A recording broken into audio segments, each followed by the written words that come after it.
Coming up in this edition of the 2018 FIFA World Cup Magazine, we unveil the 3 mascot finalists.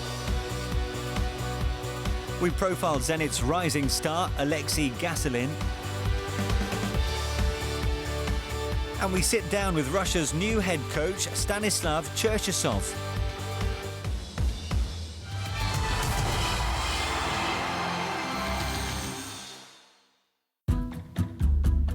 But we begin in the Russian capital, Moscow. In early September, representatives of the game's governing body and the local organising committee for the 2018 FIFA World Cup began their second operational planning tour of 2016. FIFA's Competitions and Events Chief Officer Colin Smith led the delegation on a tour of the city's Luzhniki Stadium. The venue, which is now in its final stage of construction, will be the centrepiece of the 2018 tournament, hosting both the opening game and final.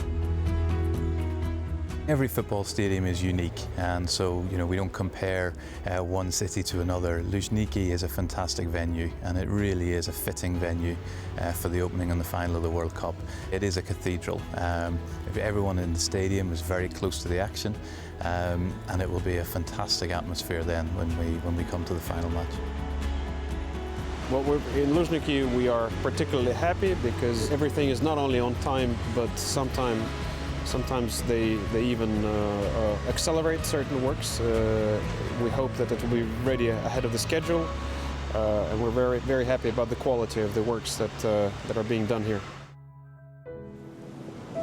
The following day, the delegation was 650 kilometers east of Moscow in Saransk.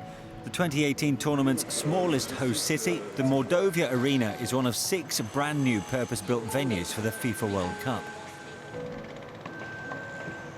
Due for completion in 2017, the stadium will host a total of 4 matches at the main event, and its unique design reflects the culture and vibrancy of the Mordovia region.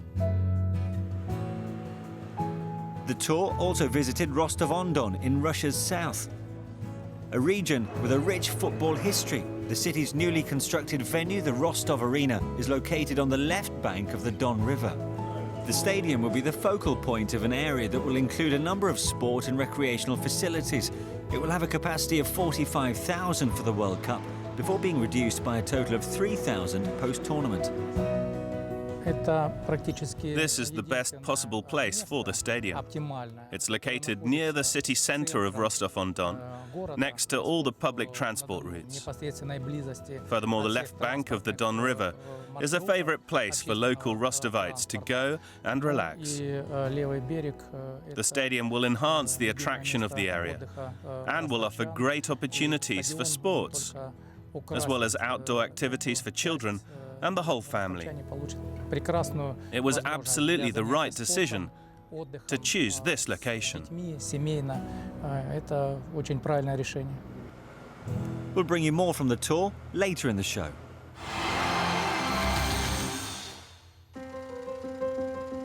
Since 1966, the official mascot has played a key part in the FIFA World Cup, acting as an ambassador for the host country. The face of the tournament, both locally and internationally, has characteristics that showcase an element of the host country. On the 23rd of September, as part of the Circle of Light Festival at Moscow State University, the designs for the 3 mascot finalists for the 2018 FIFA World Cup were unveiled. The result of a national process that included the input of 51,000 youngsters. The designs feature a cat, a tiger and a wolf.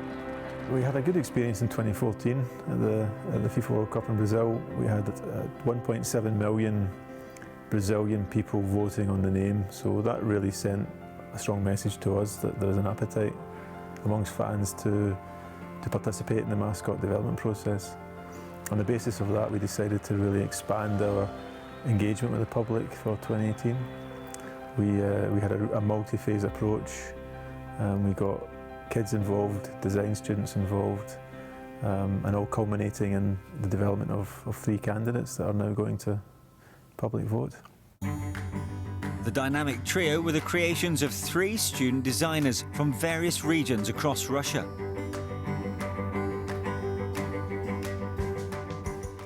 I imagine that I will see him on key rings, on different fridge magnets, that I will remember that I created him, and I'll be filled with pride.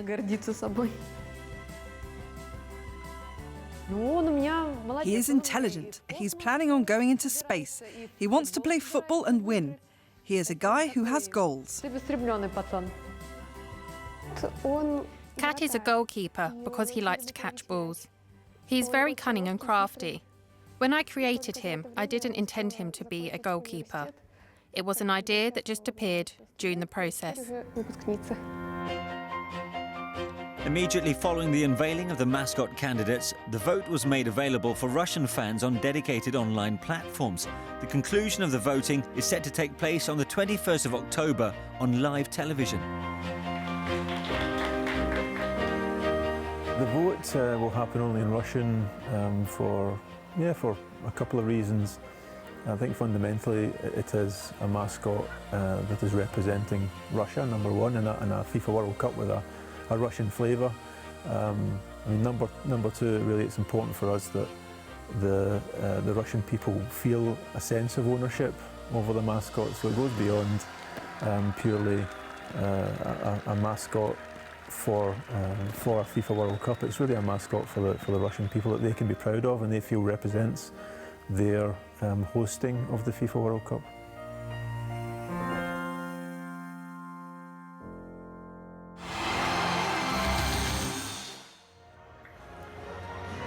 On the pitch, the road to Russia continued as qualifying got underway in Europe.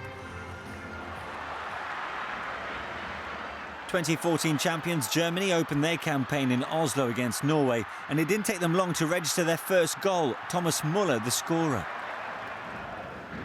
The midfielder then turned provider for Joshua Kimmich, before claiming his second of the night as the world champions ran out comfortable winners. In Group B, Euro 2016 winners Portugal travelled to Basel to face Switzerland. Both teams have been regulars at recent FIFA World Cup finals, and it was the Swiss who took the lead through 19-year-old striker Breel Embolo. Admir Mehmedi then added a second as the Swiss secured all 3 points. Recently granted FIFA membership, Gibraltar were making their debut in World Cup qualifying as they met Greece at the Estadio Algarve. Due to pitch restrictions, Gibraltar has to play their home matches in Faro, Portugal, and they soon fell behind. The Minnows, though, hit back, midfielder Liam Walker scoring his country's first ever World Cup goal. A calamitous few minutes before half-time ended the Gibraltarians' hopes as Greece scored another 3 unanswered goals. Another team making their maiden appearance in qualifying were Kosovo as they faced Finland in Turku. The Balkan nation, who declared independence from Serbia in 2008, had to delay naming their squad as 16 of their players only received international clearance mere hours before kick-off. Once on the field, it was the hosts who took the lead. The visitors were then awarded a penalty in the 60th minute for a foul on Valon Berisha. The midfielder, who has 18 caps for Norway, then dispatched the spot kick himself to secure Kosovo a historic point.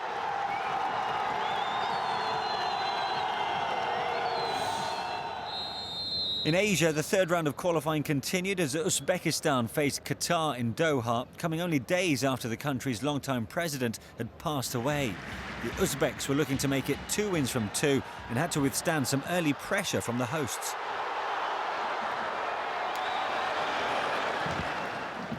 With time slipping away, defender Egor Kremets rose highest to ensure the White Wolves took all 3 points.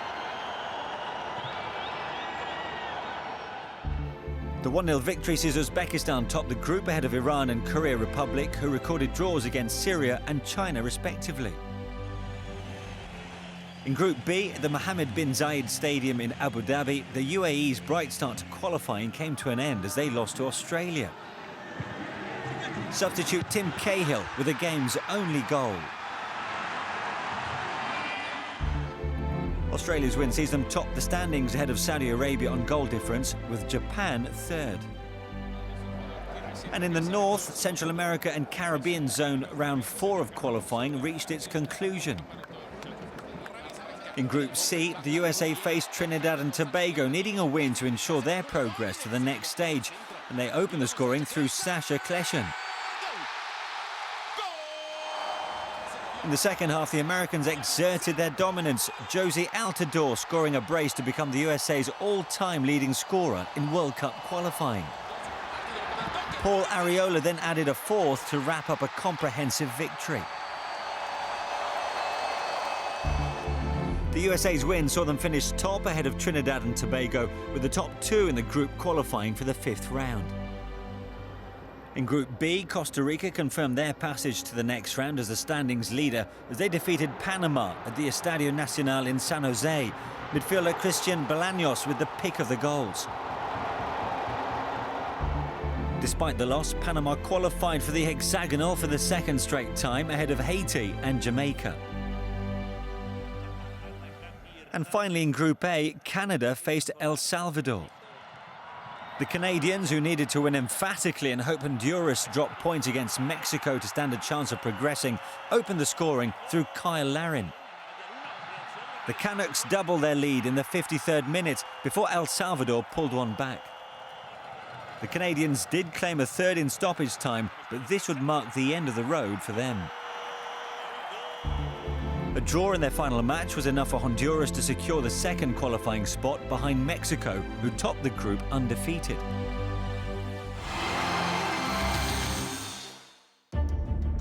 The FIFA World Cup is the pinnacle of every footballer's career. On the road to Russia, we'll be bringing you regular updates from young stars hoping to shine in 2018. Here to tell us about his World Cup dream is a Russian who plays for Zenit St. Petersburg. Hi, I'm Aleksei Gasilin, born 1st of March 1996.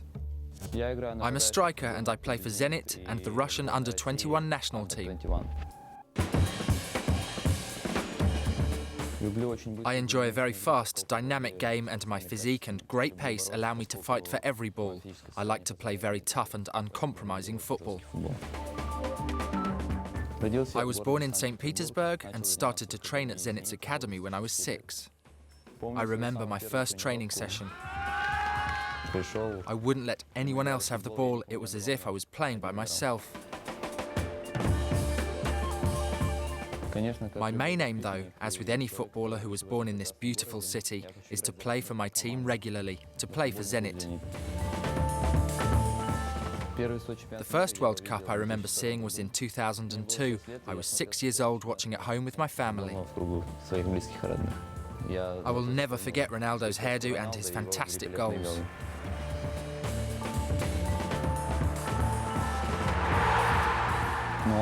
He was a great example for me, the model forward and a phenomenon.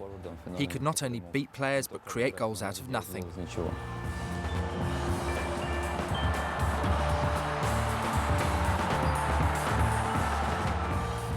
I would love to win like him. My favourite current player is Cristiano Ronaldo. I consider him to be an ideal forward and athlete who has achieved everything through sheer hard work and sweat. That's why he plays at the top. I love his pace and athleticism. He can also create a goal out of almost nothing. He is a fantastic forward and my role model as a player.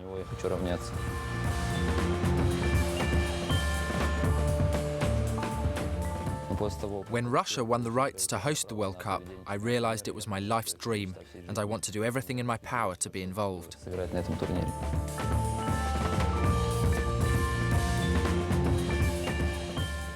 It's so important to me, not just for the chance to play in the competition, but to compete on home soil too.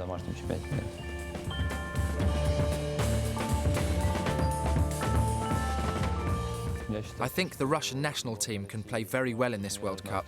As the saying goes, at home even your walls help you. With the support of the entire country, we'll surely succeed.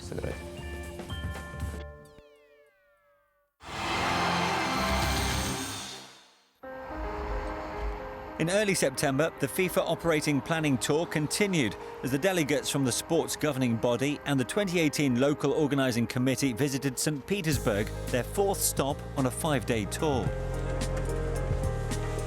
The representatives from FIFA and the LOC spent just 20 hours in the city, during which time they paid a visit to the St. Petersburg Stadium. The arena is rapidly taking shape now, and as it does, the excitement and anticipation are starting to grow.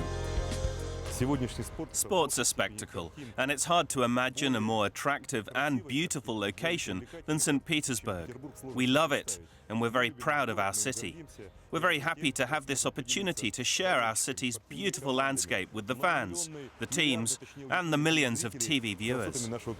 Personally, I'm proud that St. Petersburg will host the FIFA Confederations Cup and the FIFA World Cup in 2018. Located on Krestovsky Island, St. Petersburg's imposing venue, which will hold 68,000, is second only to the Luzhniki in terms of capacity. It will stage the opening fixture and the final at the Confederations Cup, and will then host 7 of the 64 matches at the 2018 FIFA World Cup.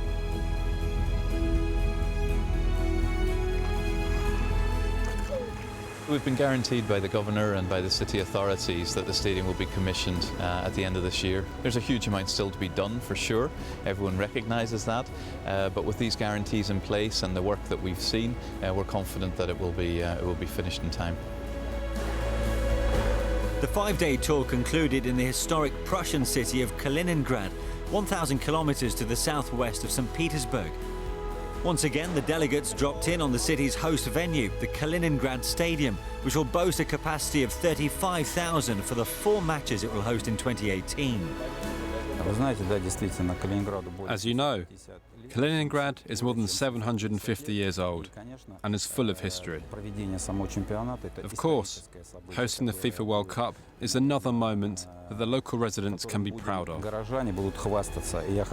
We are aiming to do our very best so that everyone connected to the event feels a sense of pride. We want the organisation here to be of the highest level.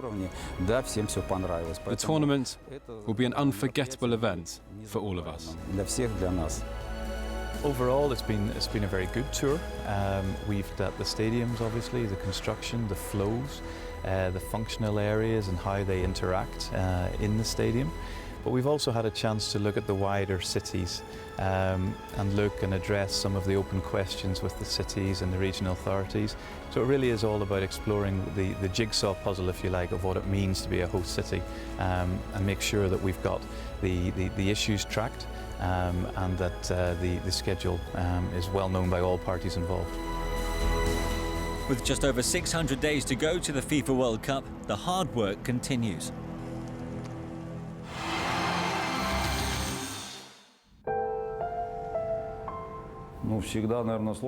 It's difficult to say if it's something I wanted, because when you are 20, you don't think about these things. But the older you become, say around 35 years old, you start thinking about what's next. In August, Stanislav Cherchesov was named the new head coach of the Russian national team. To use the word dream is incorrect, because I grew up very early in life and I was never a dreamer. I tried to be realistic about my chances and focus fully on achieving the maximum I could, both as a player and now, naturally, as a coach. A former understudy to legendary goalkeeper Rinat Dasayev, the 52-year-old made 49 international appearances over a 21-year career. He also made the squad for 2 FIFA World Cup finals, including the 1994 tournament in the USA, where he kept goal in Russia's famous 6-1 demolition of Cameroon, a game in which he had a front-row seat to some football history. One of the reasons everyone remembers this game is because of the goal Roger Miller scored, because he was the oldest player ever to score at a World Cup. It's a moment that will always be preserved, along with the 5 goals by Aleksei, which is also another milestone in the history of the World Cup. Following the end of his playing career, Cherchesov moved into coaching, accepting his first job in Austria in 2004. Over the subsequent years, he's coached a number of high-profile teams, including Spartak and Dynamo Moscow, and recently led Legia Warsaw to a Polish League and Cup double. Everyone has their own set of principles that stem from their feelings as a player. My own, both as a player and now as a coach, is that there should be both freedom and responsibility on the pitch. If a person is neither free to express themselves or responsible for the decisions they make, then I believe you can't achieve the big results. This is because only a player freed of their shackles can demonstrate his qualities and creativity. If he is tense, then it's wrong. I like to underline that freedom and responsibility matter.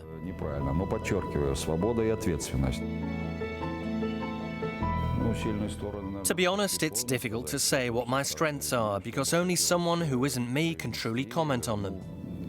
What I like to instill in my teams, and I've said this already in a number of press conferences, is that we must have self-respect and dignity. I recognise we lack the resources some of the other nations have, but if we are objective about it, the fact they may have a better team and players than us on paper doesn't mean they will have it easy on the pitch against us. I want my team to have its own identity, its own ego and a team spirit that allows us to represent our country with dignity. Cherchesov's appointment comes at a time when Russian football is at its lowest ebb. Following a disappointing performance at the 2016 Euros in France, the team are currently 38th in the world, their lowest position in 18 years. With just under 2 years to go until the country hosts the FIFA World Cup, he's been given the job of rejuvenating the national team, raising fans' morale and qualifying for the semi-finals. A Herculean set of tasks for any head coach.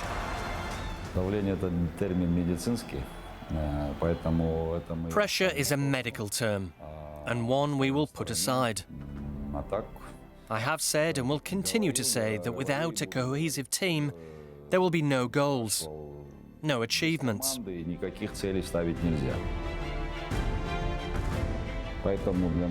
Therefore, what we need to do is create a team that believes in itself, that the fans believe in. And only once we've done this can we draw some conclusions on what we can achieve. I think when you have played at the World Cup, you are calmer and more reassured the next time you are there. I believe this experience and first-hand knowledge can be passed on to your players. This allows them to know they are led by a coach who has the experience and knowledge of what needs to be done. Stanislav Cherchesov, the new man flying the flag for Sbornaya.